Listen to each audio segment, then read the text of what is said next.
In front of me I've got TCL 408. In this video I'll show you how to find and manage display settings. In the beginning, let's go to settings and enter display. Right here we've got all settings for our display.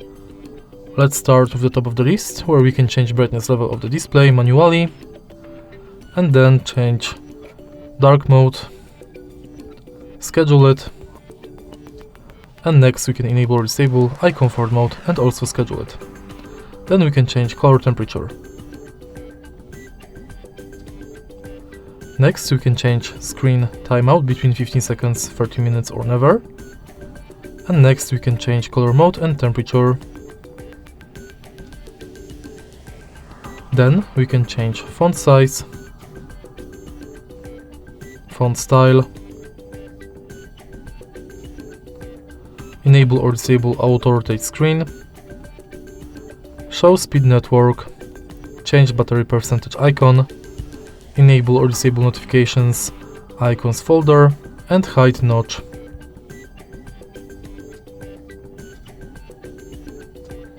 In the end, we can enable full screen mode for apps.